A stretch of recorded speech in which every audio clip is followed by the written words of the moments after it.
Bonjour à tous, c'est Céline. On se retrouve en ce mercredi pour un nouveau tuto. Aujourd'hui, je vous propose de réaliser un mini-album de poche qui est vraiment très facile. Pourquoi de poche? Parce que vous verrez qu'il est tout rikiki. Mais j'adore ce type de mini-album.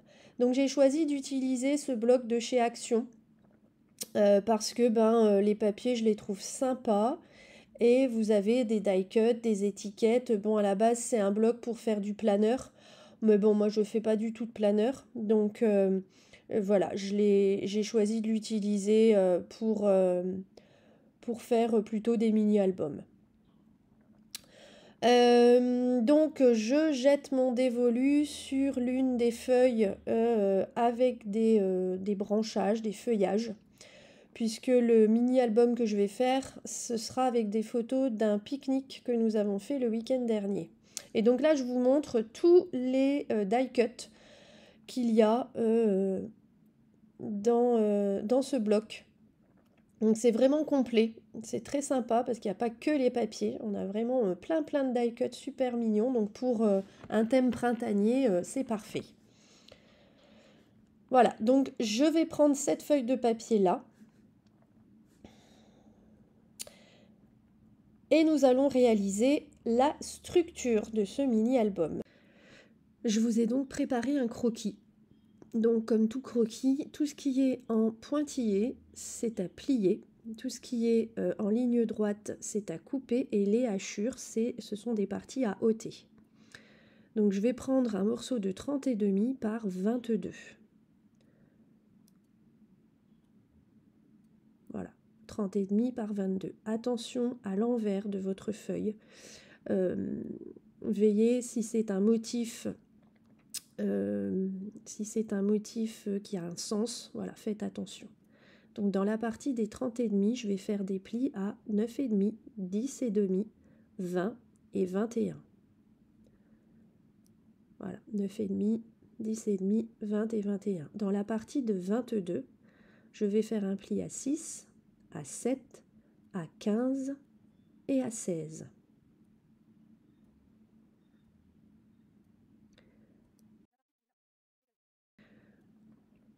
Donc là, je vous montre les différentes parties que l'on va ôter, mais n'hésitez pas à revenir sur le croquis. Ce sera probablement plus simple pour vous à comprendre.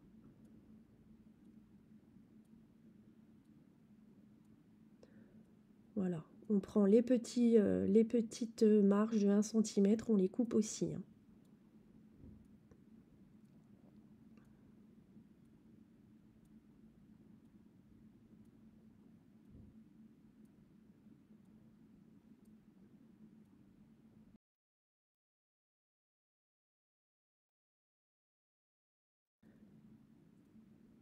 Voilà, donc on obtient ceci, une espèce de croix, voilà, avec les différents plis qu'on va marquer maintenant. Marquez bien au plioir, c'est important que vos plis soient très bien marqués. Et que ce soit bien aligné avec, voilà, quand vous pliez avec les autres plis.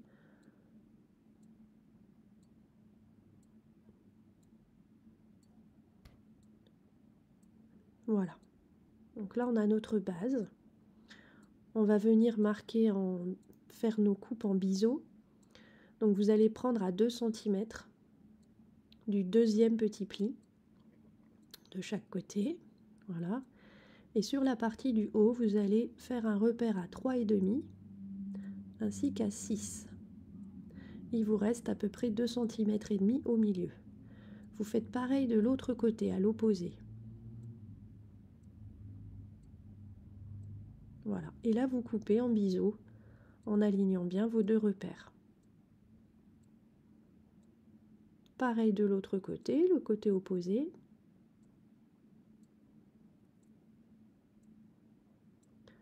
Voilà, vous gommez bien les petites marques de crayon de papier.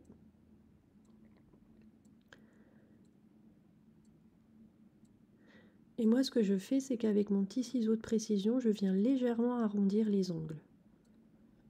Mais ça, c'est une question de goût. Il n'y a rien d'obligatoire. Voilà, ça prend forme. Donc maintenant on va réaliser l'accordéon. C'est pour ça que je vous avais dit de bien garder la bande de papier qui vous restait au départ. Donc on va la recouper légèrement à 8 cm et 29,5 cm.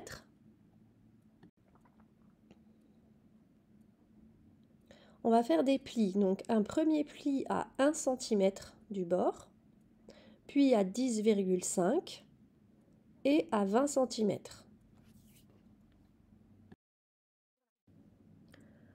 Ensuite, vous marquez bien les plis en veillant à faire un pli montagne et un pli vallée. Voilà, donc un pli creux, donc ça c'est le pli vallée, et un pli montagne, c'est un pli qui monte avec un sommet. Voilà, donc pli montagne, pli vallée, c'est le principe de l'accordéon. Le petit morceau de 1 cm, c'est ce que vous allez venir coller à la structure que nous avons fait juste avant. Donc moi je colle au double face. Voilà, veillez à bien aligner de façon à ce que ce soit propre. Voilà, votre accordéon est fait. Vous voyez, c'est ultra rapide. Et ça vous permet d'avoir plus de place pour venir y glisser des photos. Donc là, nous allons créer maintenant les deux pochettes.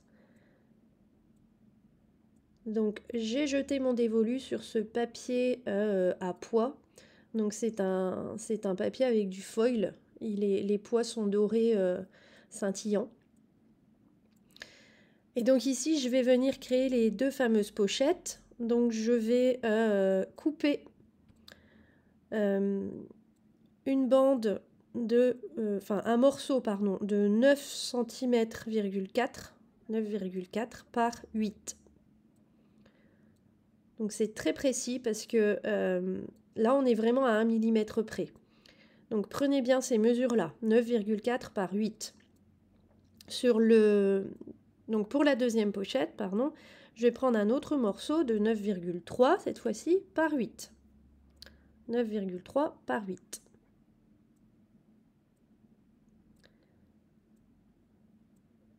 Voilà. On va venir faire une encoche sur chacune d'entre elles. Donc celle de droite, elle aura sa petite encoche à droite et celle de gauche, elle aura sa petite encoche en haut. Je vais coller avec du double face de 3 mm pour vraiment garder un maximum de place à l'intérieur de la pochette pour pouvoir y glisser des petits tags par la suite et faire en sorte que on ait vraiment un tag le plus grand possible, entre guillemets, hein, parce que ça restera de toute façon petit, mais voilà. J'aime bien les petites pochettes comme ça, les petites cachettes secrètes, voilà. Donc là, je fais pareil sur 3 côtés. Donc on colle sur 3 côtés. Donc pas où il y a l'encoche, surtout pas. Voilà, moi je marque bien avec mon plioir de façon à ce que le double face adhère bien à mon papier. Voilà, mes deux pochettes sont prêtes. Vous voyez, il y a toujours, malgré qu'on prend des mesures au plus juste, il y a toujours un tout petit chouïa qui dépasse. Donc là, je l'enlève tout de suite. Avec un bon cutter et une règle en métal. On va maintenant fabriquer les deux tags qui vont venir dans les pochettes. Donc là, je récupère les petits morceaux qu'on avait ôtés au début. Souvenez-vous, sur le croquis, c'était les morceaux que j'avais hachurés. Eh bien, on va s'en servir aussi. Vous voyez, rien ne se perd. Donc je vais couper deux morceaux, un premier qui fera 6 par 8,8. Encore une fois, les mesures sont importantes, on est à 1 mm près. Donc 6 par 8,8. Et la seconde fera 8 par 7 cm. Et malgré tout, vous voyez, je trouve que ça rentre pas super bien. Donc bon, il va falloir un petit peu manipuler, ça va le faire par la suite, mais voilà.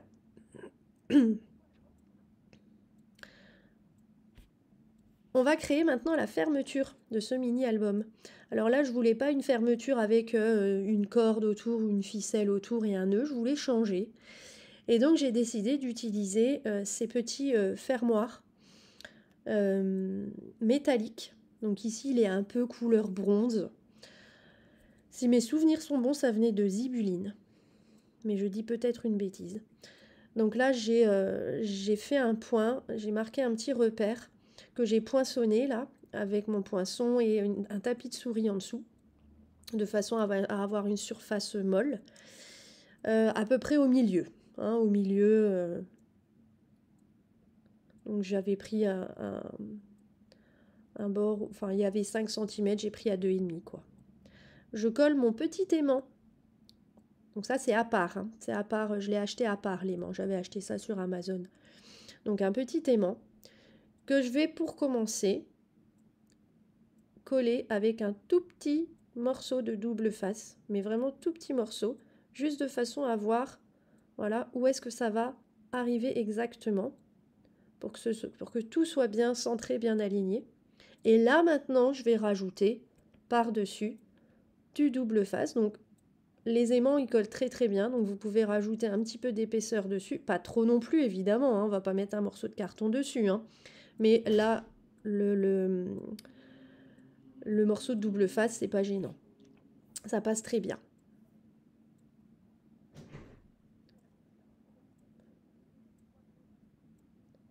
Voilà, donc là je cherche un petit moyen de camoufler cet aimant.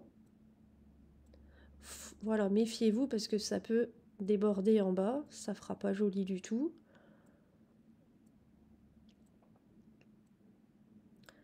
Et donc j'ai finalement opté pour un rond Memories que je trouvais super sympa. Donc là je vais mettre de la colle, de la tacky glue. Et donc l'épaisseur du double face plus la légère épaisseur de mon die cut, ça passe nickel. L'aimant colle très bien encore. Donc n'ayez pas peur.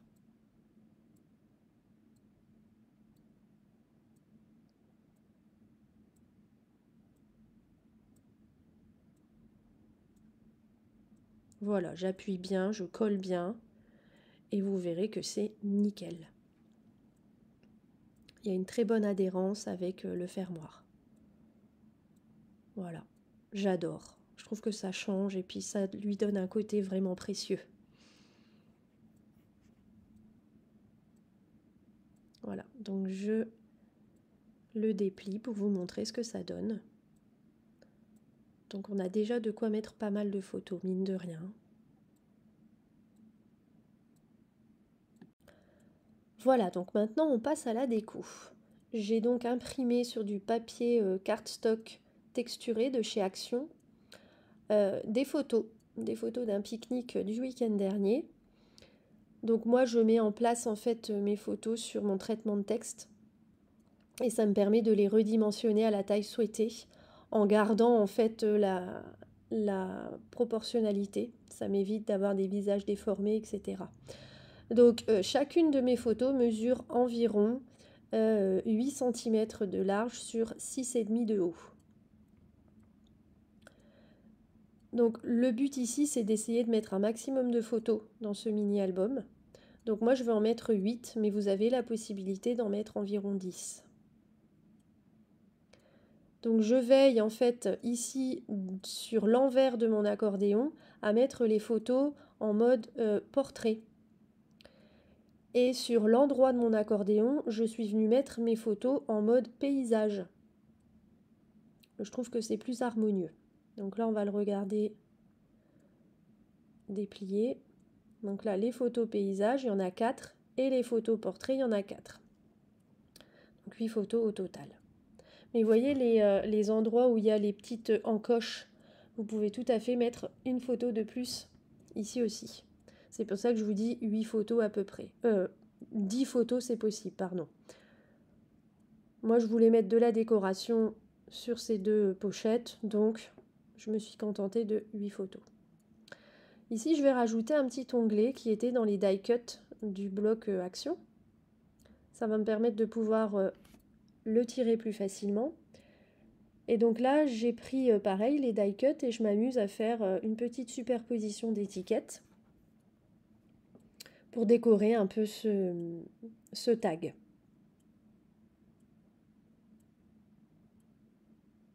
Donc là, je choisis de mettre une découpe. C'est une branche de cœur, ça vient de chez Sokai.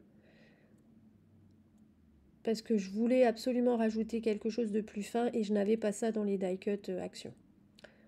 Donc je me suis dit, bon allez, je fais une entorse et puis je prends dans mes découpes d'une marque française. Voilà, mon petit fil doré, mon cœur doré, comme ça j'ai ma petite touche de doré.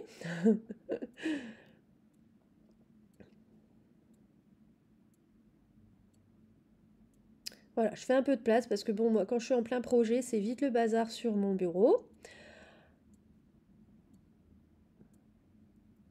Donc ici, d'un précédent projet, je crois que c'était le projet, le mini-album cœur de la semaine dernière, j'avais préparé ce petit arc-en-ciel dans, dans le fameux papier 6X gold, et lui c'était le gold perlé. Et j'avais fait cet arc-en-ciel, donc ça vient du calendrier de l'Avent Saga Post Scrap.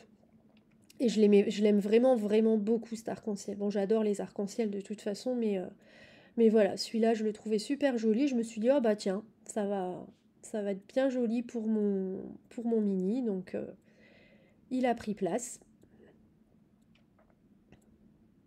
Donc ici, dans ce die cut, je découpe le carré intérieur, le carré blanc, parce que je voulais qu'il soit évidé.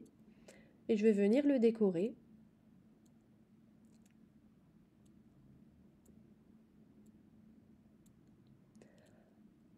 Alors ici, je m'embête, on va dire ça, parce que j'ai un petit peu galéré. Je m'embête à redécouper ce rond Love It parce que je trouvais que c'était pas très bien. Enfin voilà, le contour était pas hyper centré, hyper joli. Du coup, j'ai refait ça avec ma perforatrice. Et je vais le mettre, pardon, je vais le mettre en 3D.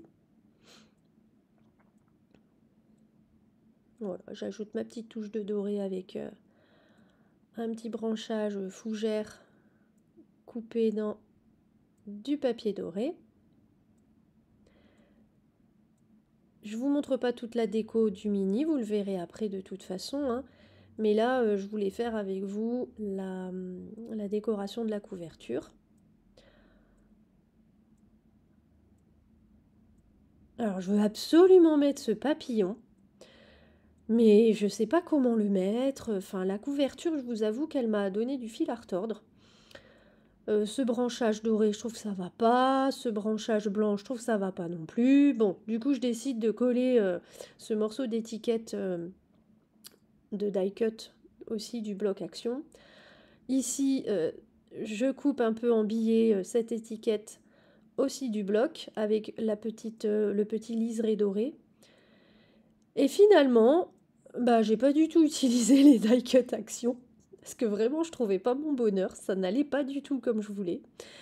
Et je suis allée récupérer encore une fois dans mes découpes en trop et mes tamponnages en trop de mon album la semaine passée, ces branchages de la marque Scrap Touche. Et puis je suis venue mettre cette découpe bois Saga Post Scrap, un instant de bonheur. Et ce papillon, finalement je le mets pas. Voilà. Et je me suis dit, c'est très bien comme ça. La couverture est sobre. Et finalement, voilà, ça laisse un peu le visuel sur le papier et sur mon fermoir bronze. Voilà. Et donc là, pardon, je vous montre en vitesse normale le mini-album.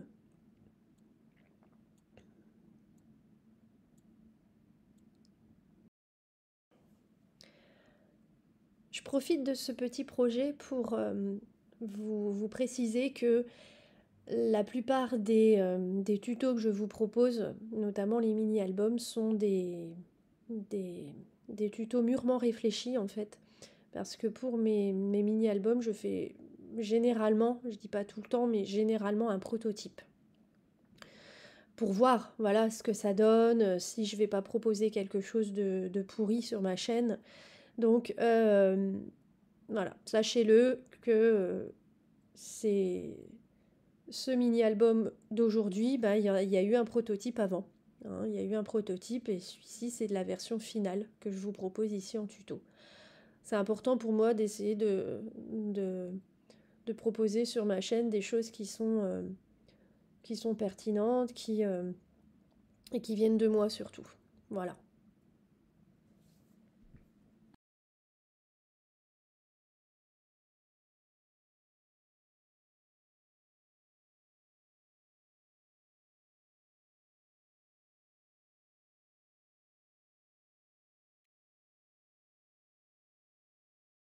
Et ben j'espère que ça vous aura plu.